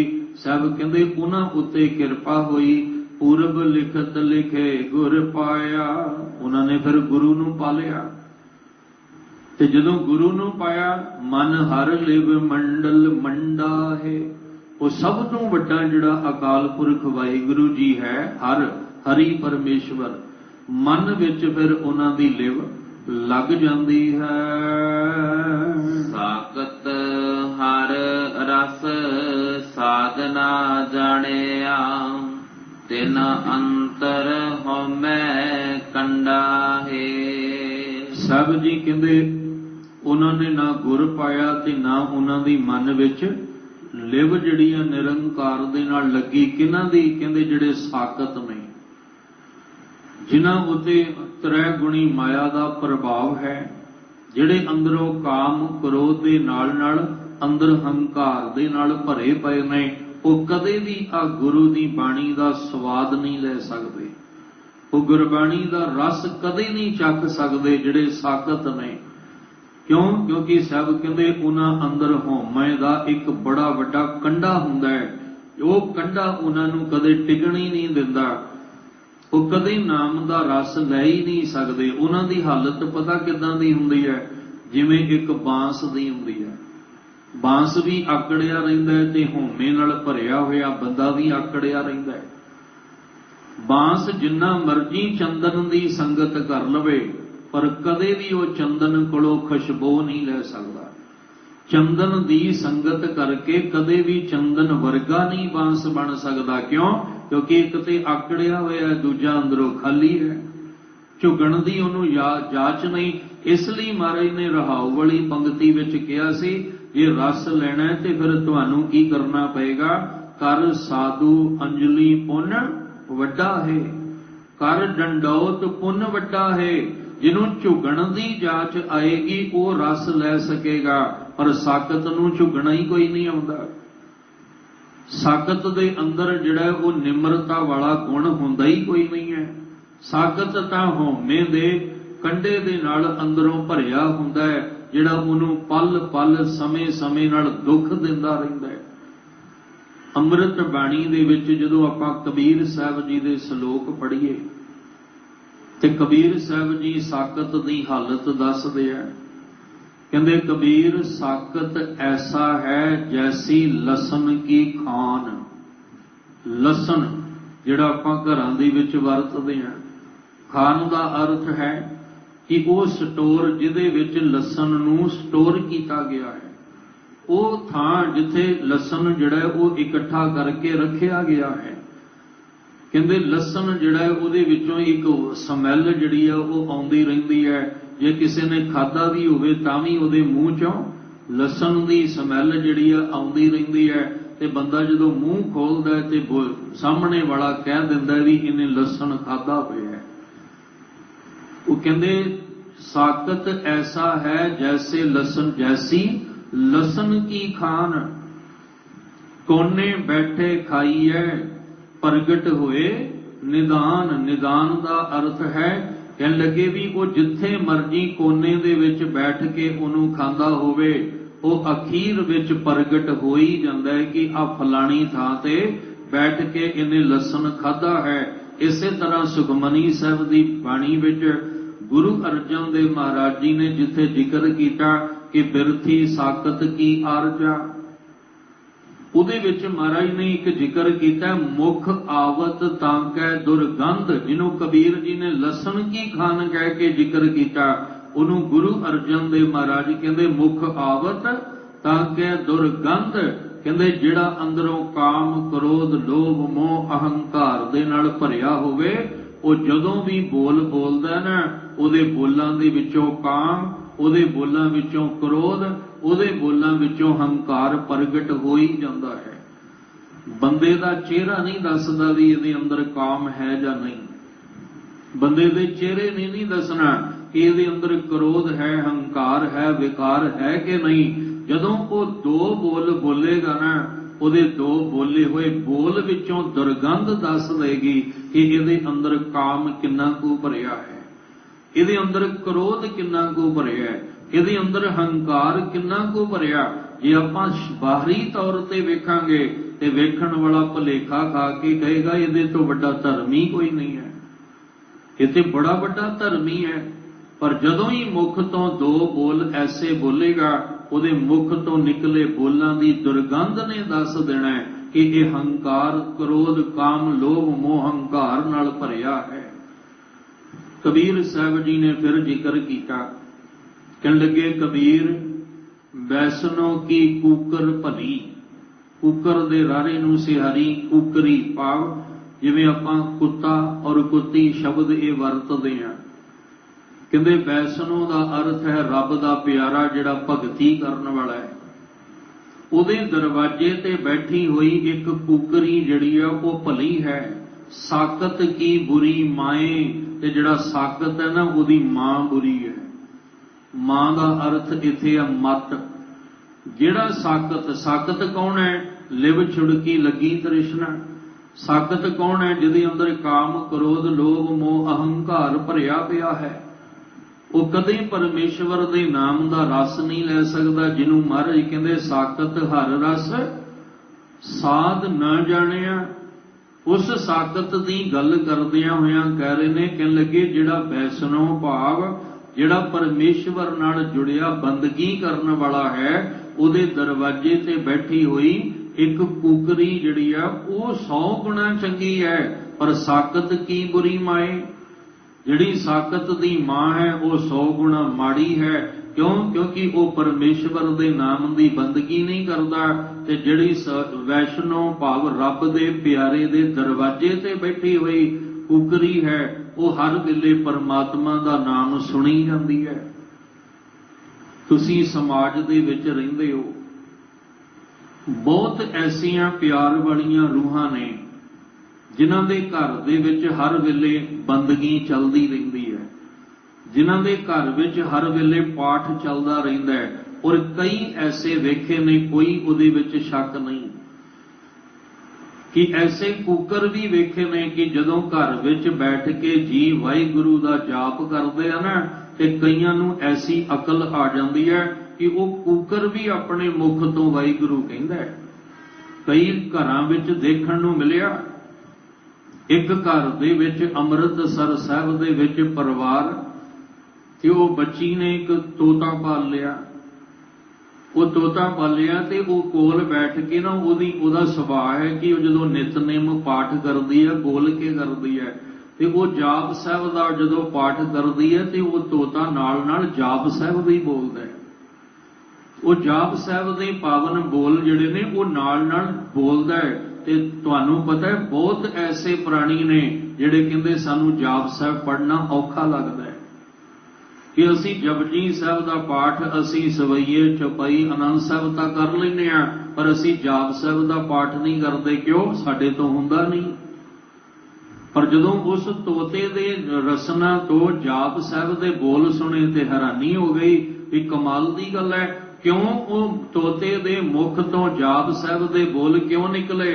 क्योंकि वो उस घर दे विच है जिथे जाप साहिब का पाठ चलदा है। कबीर साहब ने एवें नहीं कह दिता बाणी दे विच, कबीर बैसनो की कुकर भली साकत की बुरी माए। क्यों? क्योंकि वो पाप उस घर दे विच पाप इकट्ठा हो रहा है जिथे साकत की बुरी माए है, ते जिथे वो कुकर बैठ के रब दे प्यारियां दे घर दे विच रब दे बोल सुनदा है, वो 100 गुणा चंगा है। साकत नूं इन्ना माड़ा गुरबाणी दे विच मन्निया गया है। होर अमृत बाणी विच साकत दे परथाए बेअंत बचन ने, पर इत्थे गुरु रामदास महाराज जी कहंदे साकत जिहड़ा हुंदा है, साकत हर रस साध ना जाणिया, उन्हों नहीं आएगा नाम का स्वाद। उन्हों परमेश्वर दे नाम का रस है उहदा स्वाद नहीं आएगा। क्यों नहीं आएगा? तिन अंतर होमे कंडा है, क्योंकि उहदे अंदर होमे दा कंडा हुंदा है। ਜਿਹੜੇ ਹਉਮੈ ਨਾਲ ਹੰਕਾਰ ਨਾਲ ਭਰੇ ਆਉਂਦੇ ਨੇ ਨਾ ਗੁਰੂ ਦਰ ਤੇ, ਸੱਚ ਜਾਣਿਓ ਉਹ ਗੁਰਬਾਣੀ ਦਾ ਰਸ ਕਦੇ ਲੈ ਹੀ ਨਹੀਂ ਸਕਦੇ, ਤੇ ਨਾ ਹੀ ਉਹ ਗੁਰਬਾਣੀ ਦਾ ਰਸ ਜਿਹੜਾ ਉਹ ਲੈ ਸਕਦੇ ਨੇ। ਕਿਉਂ? ਕਿਉਂਕਿ ਹਉਮੈ ਦਾ ਕੰਡਾ ਰਾਮ ਦਾ ਰਸ ਲੈਣ ਹੀ ਕੋਈ ਨਹੀਂ ਦਿੰਦਾ। ਨਾਮ ਦਾ ਰਸ ਮਿਲਣਾ ਤੂੰ ਹੀ ਤੂੰ, ਤੂੰ ਹੀ ਤੂੰ, ਤੂੰ ਹੀ ਤੂੰ ਵਿੱਚ ਆ ਕੇ, ਤੇ ਜਦੋਂ ਹਉਮੈ ਦੇ ਕੰਡੇ ਨਾਲ ਭਰਿਆ ਕੋਈ ਆਏਗਾ ਉਹ ਕਹੇਗਾ मैं ही मैं, ਤੇ ਜਿਹੜਾ मैं ਕਰਦਾ ਉਹ ਕਦੇ ਨਾਮ ਦਾ ਰਸ ਲੈ ਹੀ ਨਹੀਂ ਸਕਦਾ। ਇਸ ਲਈ ਸਾਹਿਬ ਕਹਿੰਦੇ ਸਾਕਤ ਕਦੇ ਨਾਮ ਦਾ ਰਸ ਨਹੀਂ ਲੈਂਦਾ, ਕਿਉਂਕਿ ਹਉਮੈ ਦਾ ਕੰਡਾ ਉਹਦੇ ਅੰਦਰ ਹੁੰਦਾ ਹੈ। ਜਿਉ ਜਿਉ ਚੱਲਹਿ ਚੁਬਹਿ ਦੁਖ ਪਾਵਹਿ, ਜਮ ਕਾਲ ਸਹਿ ਸਿਰ ਡੰਡਾ ਏ। ਹੁਣ ਜਿਹਦੇ ਅੰਦਰ ਹਉਮੈ ਕੰਡਾ ਹੈ, ਜਿਹਦੇ ਅੰਦਰ ਹਉਮੈ ਦਾ ਕੰਡਾ ਹੈ, ਜਿਉਂ ਜਿਉਂ ਚੱਲਹਿ ਚੁਬਹਿ ਦੁੱਖ ਪਾਵਹਿ, ਕਹਿੰਦੇ ਜਿਵੇਂ ਜਿਵੇਂ ਉਹ ਚੱਲਦਾ ਹੈ ਤਿਵੇਂ ਤਿਵੇਂ ਉਹ ਹਉਮੈ ਦਾ ਕੰਡਾ ਚੁਭਦਾ ਹੈ, ਤੇ ਜਿਵੇਂ ਜਿਵੇਂ ਕੰਡਾ ਚੁਭਦਾ ਹੈ ਤਿਵੇਂ ਤਿਵੇਂ ਉਹ ਦੁੱਖ ਜਿਹੜਾ ਉਹ ਭੋਗਦਾ। ਕਈ ਧਰਮ ਦੇ ਅਸਥਾਨ ਤੇ ਆ ਕੇ ਵੀ ਸੁਖੀ ਨਹੀਂ ਹੁੰਦੇ, ਕਈ ਧਰਮ ਦੇ ਅਸਥਾਨ ਤੇ ਆ ਕੇ ਵੀ ਸਤ ਸੰਗ ਕਰਕੇ ਵੀ ਸੁਖੀ ਨਹੀਂ ਹੁੰਦੇ। ਮੱਥੇ ਵੱਟ ਪਿਆ ਹੁੰਦਾ, ਆਉਂਦੇ ਨੇ ਮੱਥੇ ਵੱਟ ਪਾ ਕੇ ਜਾਂਦੇ ਨੇ, ਦੁਖੀ ਆਉਂਦੇ ਨੇ ਦੁਖੀ ਚਲੇ ਜਾਂਦੇ ਆ। ਉਹ ਅੰਦਰੋਂ ਕਲਪੇ ਹੋਏ ਆਉਂਦੇ ਆ ਤੇ ਦੁਨੀਆ ਹੋਰਾਂ ਨੂੰ ਕਲਪਾ ਕੇ ਚਲੇ ਜਾਂਦੇ ਆ। ਕਿਉਂ? ਕਿਉਂਕਿ ਅੰਦਰ ਹਉਮੈ ਦਾ ਕੰਡਾ ਉਹਨਾਂ ਨੂੰ ਵੀ ਦੁੱਖ। ਹੁਣ ਜਿਹਦੇ ਅੰਦਰ ਦੁੱਖ ਹੈ ਉਹ ਦੂਜਿਆਂ ਨੂੰ ਸੁੱਖ ਕਿਵੇਂ ਦੇਗਾ? ਜਿਹੜਾ ਆਪ ਅੰਦਰੋਂ ਦੁਖੀ ਆ ਉਹ ਦੂਜਿਆਂ ਨੂੰ ਸੁੱਖ ਕਿੱਥੋਂ ਦੇਗਾ? ਉਹ ਦੂਜਿਆਂ ਨੂੰ ਵੀ ਦੁਖੀ ਕਰਕੇ ਜਾਏਗਾ, ਉਹ ਦੂਜਿਆਂ ਨੂੰ ਵੀ ਪਰੇਸ਼ਾਨ ਕਰਕੇ ਜਾਏਗਾ। ਨਾ ਆਪ ਜੁੜੇਗਾ ਨਾ ਦੂਜਿਆਂ ਨੂੰ ਜੁੜਨ ਦੇਗਾ। ਸਭ ਕਹਿੰਦੇ ਇਹ ਹਾਲਤ ਉਹਦੀ ਹੁੰਦੀ ਹੈ ਕਿ ਜਿਉਂ ਜਿਉਂ ਚੱਲਹਿ ਚੁਬਹਿ ਦੁੱਖ ਪਾਵਹਿ। ਉਹ ਜਿਵੇਂ ਜਿਵੇਂ ਚੱਲਦਾ ਉਹਦੇ ਹੰਕਾਰ ਨੂੰ ਜਿਹੜੀ ਹੈ ਉਹ ਕੰਡਾ ਚੁਭਦਾ, ਫਿਰ ਉਹ ਦੁੱਖ ਪਾਉਂਦਾ। ਜਮ ਕਾਲ ਸਹਿ ਸਿਰ ਡੰਡਾ ਹੈ, ਉਹਨੂੰ ਆਤਮਕ ਮੌਤ ਦਾ ਡੰਡਾ ਹਰ ਵੇਲੇ ਸਹਿਣਾ ਪੈਂਦਾ ਹੈ। ਜਮ ਕਾਲ, ਜਮ ਦਾ ਅਰਥ ਹੈ ਮੌਤ, ਕਾਲ ਸਮਾਂ, ਮੌਤ ਆਤਮਕ ਮੌਤ ਜਾਂ ਜਮ ਦੁੱਖ ਨੂੰ ਵੀ ਕਹਿੰਦੇ ਆ ਕਿ ਉਹਨੂੰ ਹਰ ਕਾਲ ਹਰ ਸਮੇਂ ਵਿੱਚ ਜਮ ਦਾ ਡੰਡਾ, ਦੁੱਖ ਦਾ ਡੰਡਾ ਵੱਜਦਾ ਰਹਿੰਦਾ ਹੈ। ਉਹ ਆਤਮਕ ਮੌਤੇ ਹਰ ਵੇਲੇ ਮਰਿਆ ਰਹਿੰਦਾ ਹੈ। ਜਿਹਦੇ ਅੰਦਰ ਹਉਮੈ ਦਾ ਕੰਡਾ ਹੋਵੇ ਉਹ ਫਿਰ ਨਾਮ ਦਾ ਰਸ ਕਿੱਥੋਂ ਲੈ ਲੇਗਾ। ਜਿਹਦੀ ਅੰਦਰੋਂ ਜ਼ਮੀਰ ਮਰ ਗਈ ਉਹ ਕਦੇ ਗੁਰਬਾਣੀ ਦੇ ਨਾਲ ਨਹੀਂ ਜੁੜੇਗਾ, ਕਿਉਂਕਿ ਗੁਰਬਾਣੀ ਸੱਚ ਕਹਿੰਦੀ ਹੈ ਤੇ ਮਰੀ ਹੋਈ ਜ਼ਮੀਰ ਵਾਲੇ ਨੂੰ ਗੁਰਬਾਣੀ ਚੰਗੀ ਨਹੀਂ ਲੱਗਣੀ, ਗੁਰਬਾਣੀ ਦਾ ਗਿਆਨ ਉਹਨੂੰ ਚੰਗਾ ਨਹੀਂ ਲੱਗਣਾ। ਇਹ ਗੁਰਬਾਣੀ ਤਾਂ ਜਿਹੜੀਆਂ ਜਿਨ੍ਹਾਂ ਦੀਆਂ ਜ਼ਮੀਰਾਂ ਜਾਗਦੀਆਂ ਨੇ ਉਹ ਗੁਰਬਾਣੀ ਦਾ ਰਸ ਲੈਂਦੇ ਆ। ਮਰੀਆਂ ਹੋਈਆਂ ਜ਼ਮੀਰਾਂ ਵਾਲੇ ਗੁਰਬਾਣੀ ਦਾ ਰਸ ਨਹੀਂ ਲੈ ਸਕਦੇ। ਇਸ ਲਈ ਮਹਾਰਾਜ ਨੇ ਸਾਨੂੰ ਸਮਝਾਇਆ ਸੀ ਕਿ ਤੂੰ ਜਿੱਥੋਂ ਮੁਰਦਾ ਹੋਣਾ ਸੀ ਤੂੰ ਉੱਥੋਂ ਮੁਰਦਾ ਹੋ। ਤੂੰ ਤਾਂ ਜ਼ਮੀਰ ਮਾਰ ਕੇ ਆਪਣੀ ਬਹਿ ਗਿਆ, ਤੈਨੂੰ ਜ਼ਮੀਰ ਨਹੀਂ ਸੀ ਮਾਰਨ ਨੂੰ ਕਿਹਾ, ਤੈਨੂੰ ਕਿਹਾ ਸੀ ਪਹਿਲਾਂ ਮਰਨ ਕਬੂਲ, ਜੀਵਨ ਕੀ ਛੱਡ ਆਸ, ਉਹ ਸਭਨਾ ਕੀ ਰਹਿਣ ਕਾ ਤਉ ਆਓ ਹਮਾਰੇ ਪਾਸ। ਤੂੰ ਆਪਣੇ ਅੰਦਰ ਦੇ ਹਉਮੈ ਨੂੰ ਮਾਰਨਾ ਸੀ, ਪਰ ਤੂੰ ਤੇ ਆਪਣੀ ਜ਼ਮੀਰ ਹੀ ਮਾਰ ਕੇ ਬਹਿ ਗਿਆ। ਅੰਦਰ ਦੇ ਹਉਮੈ ਦਾ ਨਾਸ਼ ਕਰਨਾ ਸੀ। ਇਹੋ ਜਿਹੇ ਲੋਕ ਫਿਰ ਦੁਨੀਆ ਨੂੰ ਕੋਈ ਚੰਗਾ ਉਪਦੇਸ਼ ਨਹੀਂ ਦੇ ਸਕਦੇ। ਇਹੋ ਜਿਹੇ ਲੋਕ ਦੁਨੀਆ ਨੂੰ ਕੋਈ ਚੰਗਾ ਮੈਸੇਜ ਨਹੀਂ ਦੇ ਸਕਦੇ। ਇਹੋ ਜਿਹੇ ਲੋਕ ਆਪ ਟੁੱਟੇ ਹੁੰਦੇ ਆ ਤੇ ਦੂਜਿਆਂ ਨੂੰ ਵੀ ਤੋੜਦੇ ਆ। ਪਿੱਛੇ ਜੇ ਇੱਕ ਬੰਦੇ ਨੇ ਲਾਈਵ ਹੋ ਕੇ ਆਪਣਾ ਜੂੜਾ ਜਿਹੜਾ ਉਹ ਕੇਸ ਕਤਲ ਕੀਤੇ ਹਨ, ਲਾਈਵ ਹੋ ਕੇ ਉਹਨੇ ਦਿਖਾਇਆ ਅਸਲ ਦੇ ਵਿੱਚ ਉਹ ਨਾਮ ਦਾ ਰਸ ਲੈਣ ਯੋਗ ਹੀ ਨਹੀਂ ਸੀ ਤੇ ਨਾ ਲੈ ਸਕਿਆ ਤੇ ਦੁਖੀ ਹੋ ਕੇ ਕੇਸ ਜਿਹੜੇ ਆ ਉਹ ਆਪਣੇ ਕਤਲ ਕਰ ਲੈਂਦਾ ਤੇ ਮੈਸੇਜ ਕੀ ਦੇ ਰਿਹਾ ਦੁਨੀਆ ਨੂੰ? ਉਹ ਦੁਨੀਆ ਨੂੰ ਸਿੱਖਿਆ ਕੀ ਦੇ ਰਿਹਾ? ਅਸਲ ਵਿੱਚ ਅੰਦਰੋਂ ਆਪ ਹੀ ਖਾਲੀ ਸੀ ਤੇ ਦੋਸ਼ ਦੂਜਿਆਂ ਨੂੰ ਦੇ ਰਿਹਾ। ਸਭ ਕਹਿੰਦੇ ਜਿਹੜਾ ਹਉਮੈ ਦੇ ਕੰਡੇ ਨਾਲ ਅੰਦਰ ਭਰਿਆ ਹੋਵੇ ਉਹ ਚੁੱਭਦਾ ਦੁੱਖ ਦਿੰਦਾ ਹੈ। ਇਹੋ ਜਿਹੇ ਫਿਰ ਨਾਮ ਦਾ ਰਸ ਲੈ ਨਹੀਂ ਸਕਦੇ, ਸਗੋਂ ਨਾਮ ਦੇ ਰਸ ਤੋਂ ਖਾਲੀ ਰਹਿ ਕੇ ਜਮ ਕਾਲ ਸਹਿ ਸਿਰ ਡੰਡਾ ਹੈ। ਸਿਰ ਉਤੇ ਜਮ ਦਾ ਡੰਡਾ ਇਹਨਾਂ ਦੇ ਵੱਜਦਾ ਹੀ ਰਹਿੰਦਾ ਹੈ। ਜਮਾਂ ਦੀ ਮਾਰ ਜਿਹੜੀ ਹੈ ਇਹਨਾਂ ਦੇ ਪੈਂਦੀ ਹੀ ਰਹਿੰਦੀ ਹੈ। ਹਰ ਜਨ ਹਰ ਹਰ ਨਾਮ ਸਮਾਣੇ, ਦੁਖ ਜਨਮ ਮਰਨ ਭਵ ਖੰਡਾ ਹੈ। ਹੁਣ ਦੂਸਰੇ ਪਾਸੇ ਮਹਾਰਾਜ ਜੀ ਕਹਿੰਦੇ ਹਰ ਜਨ, ਜਿਨ੍ਹਾਂ ਨੇ ਆਪਣੇ ਅੰਦਰੋਂ ਹਉਮੈ ਦਾ ਕੰਡਾ ਕੱਢ ਦਿੱਤਾ, ਜਿਨ੍ਹਾਂ ਨੇ ਗੁਰੂ ਨੂੰ ਮਿਲ ਕੇ ਕਾਮ ਤੇ ਕ੍ਰੋਧ ਨੂੰ ਅੰਦਰੋਂ ਨਾਸ਼ ਕਰ ਦਿੱਤਾ, ਸਭ ਕਹਿੰਦੇ ਹਰ ਜਨ ਹਰ ਹਰ ਨਾਮ ਸਮਾਣੇ। ਉਹ ਹਰੀ ਦੇ ਜਨ ਜਿਨ੍ਹਾਂ ਵਿੱਚ ਨਿਮਰਤਾ ਸੀ, ਜਿਨ੍ਹਾਂ ਦੇ ਵਿੱਚ ਮਿੱਠਤ ਨੀਵੀਂ ਨਾਨਕਾ ਗੁਣ ਚੰਗਿਆਈਆਂ ਤਤ ਵਾਲਾ, ਜਿਨ੍ਹਾਂ ਵਿੱਚ ਗੁਣ ਆ ਗਿਆ ਗੁਰੂ ਨੂੰ ਮਿਲ ਕੇ, ਉਹ ਫਿਰ ਹਰੀ ਦੇ ਨਾਮ ਦਾ ਅਭਿਆਸ ਕਰਦੇ ਕਰਦੇ ਨਾਮ ਦੇ ਵਿੱਚ ਹੀ ਲੀਨ ਹੋ ਜਾਂਦੇ ਨੇ। ਕੌਣ ਹੁੰਦੇ ਨੇ? ਹਰ ਜਨ, ਹਰੀ ਦੇ ਪਿਆਰੇ, ਗੁਰੂ ਦੇ ਪਿਆਰੇ, ਗੁਰਮੁਖ ਜਨ। ਜਿਹੜੇ ਗੁਰਮੁਖ ਜਨ ਹੁੰਦੇ ਨੇ ਉਹ ਹਰ ਹਰ ਨਾਮ ਸਮਾਣੇ, ਪਰਮੇਸ਼ਵਰ ਦਾ ਨਾਮ ਰਸ ਲੈਂਦੇ ਲੈਂਦੇ ਨਾਮ ਵਿੱਚ ਹੀ ਸਮਾ ਜਾਂਦੇ ਨੇ। ਤੇ ਜਿਹੜੇ ਸਮਾ ਜਾਂਦੇ ਨੇ ਦੁੱਖ ਜਨਮ ਮਰਨ ਭਵ ਖੰਡਾ ਹੈ। ਉਹਨਾਂ ਦੇ ਦੁੱਖ ਤੇ ਜਨਮ ਦਾ ਜਿਹੜਾ ਇਹ ਜਨਮ ਔਰ ਮਰਨ ਦਾ ਜਿਹੜਾ ਦੁੱਖ ਹੈ ਉਹ ਵੀ ਕੱਟਿਆ ਜਾਂਦਾ ਹੈ। ਤੇ ਭਵ ਦਾ ਅਰਥ ਹੈ ਭਵਜਲ ਵਿੱਚੋਂ ਤਰ ਜਾਂਦੇ ਨੇ, ਉਹਨਾਂ ਦਾ ਆਵਾਗਮਨ ਮੁੱਕ ਜਾਂਦਾ ਹੈ। ਜਿਨ੍ਹਾਂ ਨੇ ਗੁਰੂ ਨੂੰ ਮਿਲ ਕੇ ਆਪਣੇ ਅੰਦਰੋਂ ਕਾਮ ਕ੍ਰੋਧ ਨੂੰ ਤੇ ਹੰਕਾਰ ਦੇ ਕੰਡੇ ਨੂੰ ਕੱਢ ਲਿਆ, ਉਹ ਨਾਮ ਦਾ ਰਸ ਲੈਂਦੇ ਲੈਂਦੇ ਨਾਮ ਵਿੱਚ ਇੰਨੇ ਲੀਨ ਹੋ ਜਾਂਦੇ ਨੇ ਕਿ ਉਹਨਾਂ ਦੇ ਜਨਮ ਮਰਨ ਦਾ ਦੁੱਖ ਵੀ ਦੂਰ ਹੋ ਜਾਂਦਾ ਹੈ ਔਰ ਇਸ ਭਵਜਲ ਵਿੱਚੋਂ ਦੀ ਛੁਟਕਾਰਾ ਉਹਨਾਂ ਨੂੰ ਮਿਲ ਜਾਂਦਾ ਹੈ। ਅਬਿਨਾਸੀ ਪੁਰਖ ਪਾਇਆ ਪਰਮੇਸ਼ਰ, ਬਹੁ ਸੋਭ ਖੰਡ ਬ੍ਰਹਮੰਡਾ ਹੈ। ਉਹਨਾਂ ਨੇ ਕਿਹਨਾਂ ਨੇ? ਹਰ ਜਨ ਹਰ ਹਰ ਨਾਮ ਸਮਾਣੇ। ਉਹ ਗੁਰਮੁਖ ਜਨ ਜਿਹੜੇ ਨੇ ਅਬਨਾਸ਼ੀ ਪੁਰਖ ਪਾਇਆ ਪਰਮੇਸ਼ਰ, ਉਹਨਾਂ ਨੇ ਉਹ ਕਰਤਾ ਪੁਰਖ ਪਰਮੇਸ਼ਵਰ ਜਿਹੜਾ ਅਬਨਾਸ਼ੀ ਕਦੇ ਨਾਸ਼ ਹੋਣ ਵਾਲਾ ਨਹੀਂ, ਉਹਨੂੰ ਪਾ ਲਿਆ। ਕਹਿੰਦੇ ਜਿਹਦੀ ਇਸ ਬ੍ਰਹਿਮੰਡ ਦੇ ਵਿੱਚ ਬਹੁਤ ਵੱਡੀ ਸ਼ੋਭਾ ਹੈ। ਇਹਦੇ ਦੋ ਅਰਥ ਵਿਦਵਾਨਾਂ ਨੇ ਕੀਤੇ ਨੇ। ਇੱਕ ਤਾਂ ਪਰਮੇਸ਼ਵਰ ਦੇ ਪਰਥਾਏ ਕਿ ਅਬਨਾਸ਼ੀ ਪੁਰਖ ਪਾਇਆ। ਪਰਮੇਸ਼ਵਰ ਕਿਹੜਾ ਪਰਮੇਸ਼ਵਰ?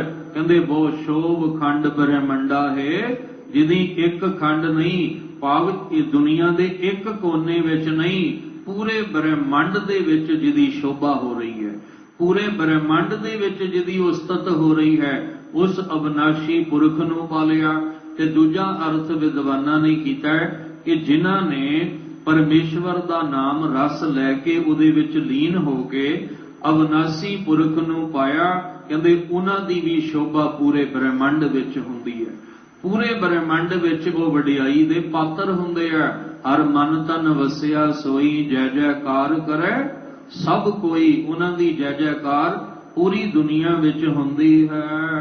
ਹਮ ਗਰੀਬ ਮਸਕੀਨ ਪ੍ਰਭ ਤੇਰੇ, ਹਰ ਰਾਖ ਰਾਖ ਵੱਡ ਵੱਡਾ ਹੈ। ਸਾਹਿਬ ਜੀ ਕਹਿੰਦੇ ਜੇ ਪਹਿਲੀਆਂ ਗੱਲਾਂ ਤੁਹਾਨੂੰ ਸਮਝ ਆ ਗਈਆਂ ਨੇ ਕਿ ਕਾਮ ਕ੍ਰੋਧ ਨਗਰ ਬੋ ਭਰਿਆ, ਅੰਦਰ ਕਾਮ ਤੇ ਕ੍ਰੋਧ ਭਰਿਆ ਪਿਆ, ਜੇ ਗੱਲ ਸਮਝ ਵਿੱਚ ਆ ਗਈ ਹੈ ਕਿ ਸਾਖਤ ਹਰ ਸਾਧਨਾ ਜਾਣਿਆ ਤਨ ਅੰਤਰ ਹੋਵੇਂ ਕੰਡਾ ਹੈ, ਜਿਉਂ ਜਿਉਂ ਚੱਲਹਿ ਚੁਭਹਿ ਦੁੱਖ ਪਾਵੈ ਜਮ ਕਾਲ ਸਹੈ ਸਿਰ ਡੰਡਾ ਹੈ। ਜੇ ਆਹ ਗੱਲਾਂ ਸਮਝ ਆ ਗਈਆਂ ਨੇ ਤੇ ਨਾਲ ਇਹ ਵੀ ਗੱਲ ਸਮਝ ਆ ਗਈ ਕਿ ਹਰ ਜਨ ਹਰ ਹਰ ਨਾਮ ਸਮਾਣੇ, ਦੁੱਖ ਜਨਮ ਮਰਨ ਭਵ ਖੰਡਾ, ਇਹ ਦੋ ਗੱਲਾਂ ਜੇ ਤੁਹਾਡੀ ਸਮਝ ਵਿੱਚ ਆ ਗਈਆਂ ਨੇ ਤੇ ਕੀ ਕਰਨਾ ਹੈ? ਸਭ ਕਹਿੰਦੇ ਤੁਸੀਂ ਵੀ ਮਸਕੀਨ ਭਾਵ ਮਨ ਨੂੰ ਨੀਵਾਂ ਰੱਖ ਕੇ ਅਰਦਾਸ ਕਰੋ ਜੇ ਸੁਖੀ ਹੋਣਾ ਚਾਹੁੰਦੇ ਹੋ। ਕਿਉਂਕਿ ਦੋ ਹੀ ਰੂਪ ਨੇ, ਇੱਕ ਮਨਮੁਖ ਤੇ ਇੱਕ ਗੁਰਮੁਖ ਦਾ। ਇੱਕ ਹਉਮੈ ਨਾਲ ਭਰਿਆ ਤੇ ਇੱਕ ਅੰਦਰ ਹਉਮੈ ਨਹੀਂ ਹੈ। ਦੁਖੀ ਕੌਣ ਤੇ ਸੁਖੀ ਕੌਣ ਹੈ? ਮਹਾਰਾਜ ਕਹਿੰਦੇ ਸੁਖੀ ਵਸੈ ਮਸਕੀਨੀਆਂ, ਆਪ ਨਿਵਾਰ ਤਲੇ ਵੱਡੇ ਵੱਡੇ ਅਹੰਕਾਰੀਆ ਨਾਨਕ ਗਰਭ ਗਲੇ। ਜਿਹੜੇ ਹੰਕਾਰ ਨਾਲ ਭਰੇ ਉਹ ਗਲ ਗਏ, ਦੁਖੀ ਹੁੰਦੇ ਰਹਿੰਦੇ ਆ, ਪਰ ਜਿਹੜੇ ਮਸਕੀਨ ਮਨ ਨੂੰ ਨਿਮਰਤਾ ਵਿੱਚ ਲਿਆਂਦਾ ਉਹ ਸਦਾ ਲਈ ਸੁਖੀ ਹੁੰਦੇ ਆ। ਕੀ ਕਰੀਏ? ਅਰਦਾਸ ਕਰੋ, ਹਮ ਗਰੀਬ ਮਸਕੀਨ ਪ੍ਰਭ ਤੇਰੇ। ਇਹ ਵਾਹਿਗੁਰੂ ਜੀ ਅਸੀਂ ਤੇਰੇ ਹਾਂ, ਹਰ ਰਾਖ ਰਾਖ ਵੱਡ ਵੱਡਾ ਹੈ। ਤੂੰ ਸਾਨੂੰ ਸ਼ਰਨ ਵਿੱਚ ਆਇਆਂ ਨੂੰ ਤੁਸੀਂ ਰੱਖ ਲਓ, ਕਿਉਂਕਿ ਤੁਸੀਂ ਸਭ ਤੋਂ ਵੱਡੇ ਹੋ, ਸਭ ਤੋਂ ਵੱਡੇ। ਤੁਹਾਡੇ ਤੋਂ ਵੱਡਾ ਹੋਰ ਦੁਨੀਆ 'ਚ ਕੋਈ ਵੀ ਨਹੀਂ ਹੈ।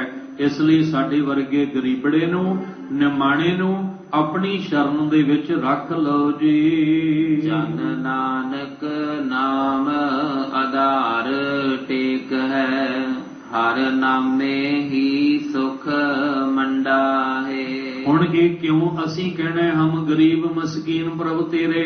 ਕਿਉਂਕਿ ਜਨ ਨਾਨਕ, ਗੁਰੂ ਰਾਮਦਾਸ ਜੀ ਕਹਿੰਦੇ ਜਿਹੜੇ ਗੁਰਮੁਖ ਜਨ ਨੇ ਨਾ, ਨਾਮ ਆਧਾਰ ਟੇਕ ਹੈ, ਉਹਨਾਂ ਨੂੰ ਨਾਮ ਦੀ ਟੇਕ, ਨਾਮ ਦਾ ਆਸਰਾ ਹੁੰਦਾ ਹੈ। ਹਰ ਨਾਮੇ ਹੀ ਸੁਖ ਮੰਡਾ ਹੈ। ਮੰਡਾ ਦਾ ਅਰਥ ਹੈ ਬਹੁਤ ਵੱਡਾ। ਉਹਨਾਂ ਨੂੰ ਜੀਵਨ ਵਿੱਚ ਬਹੁਤ ਵੱਡਾ ਸੁੱਖ ਪ੍ਰਾਪਤ ਹੋ ਜਾਂਦਾ ਹੈ। ਇਸ ਲਈ ਤੁਸੀਂ ਵੀ ਸ਼ਰਨ ਵਿੱਚ ਆ ਕੇ ਕਹੋ, ਅਸੀਂ ਗਰੀਬ ਬਣ ਕੇ, ਮਸਕੀਨ ਨਿਮਾਣੇ ਬਣ ਕੇ ਤੁਹਾਡੇ ਦਰ ਤੇ ਆਏ ਆ, ਸਾਨੂੰ ਆਪਣੀ ਸ਼ਰਨ ਵਿੱਚ ਰੱਖ ਕੇ ਆਹ ਨਾਮ ਦਾ ਆਸਰਾ ਦੇ ਦਿਓ, ਜਿਸ ਨਾਮ ਦੇ ਆਸਰੇ ਹਰ ਨਾਮੇ ਹੀ ਸੁਖ ਮੰਡਾ ਹੈ।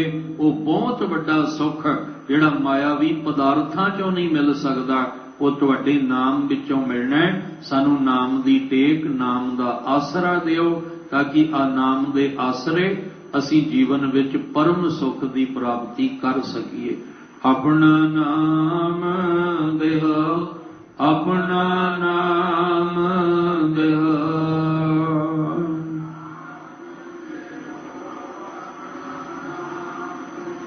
ਵਿਸਰ ਨਾਹੀ ਦਾਤਾਰ, ਵਿਸਰ ਨਾਹੀ ਦਾਤਾਰ।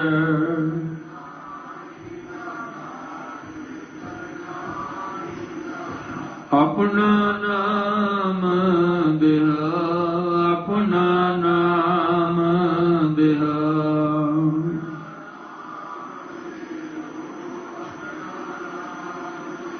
ਗੁਣ ਗਾਵਾਂ ਦਿਨ ਰਾਤ, ਗੁਣ ਗਾਵਾਂ ਦਿਨ ਰਾਤ।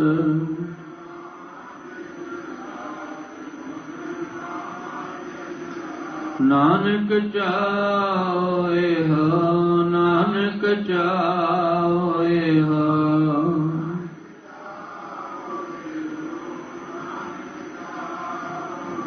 ਆਪਣਾ ਨਾਮ ਬਿਹੁ, ਆਪਣਾ ਨਾਮ ਬਿਹੁ।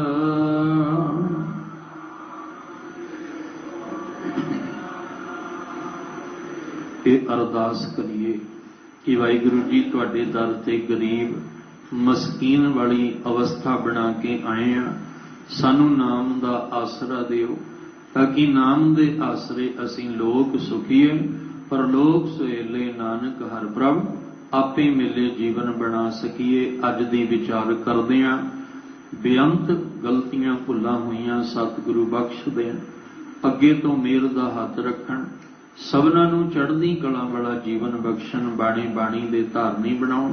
ਗੁਰੂ ਰਾਮਦਾਸ ਪਾਤਸ਼ਾਹ ਜੀ ਦੇ ਪਾਵਨ ਬਚਨ ਆਪਣੇ ਹਿਰਦੇ ਅੰਦਰ ਵਸਾ ਲਈਏ ਜੀ। ਹਮ ਗਰੀਬ ਮਸਕੀਨ ਪ੍ਰਭ ਤੇਰੇ, ਹਰ ਰਾਖ ਰਾਖ ਵੱਡ ਵੱਡਾ ਹੈ। ਜਨ ਨਾਨਕ ਨਾਮ ਆਧਾਰ ਟੇਕ ਹੈ, ਹਰ ਨਾਮੇ ਹੀ ਸੁਖ ਮੰਡਾ ਹੈ। ਵਾਹਿਗੁਰੂ ਜੀ ਕਾ ਖਾਲਸਾ, ਵਾਹਿਗੁਰੂ ਜੀ ਕੀ ਫਤਿਹ।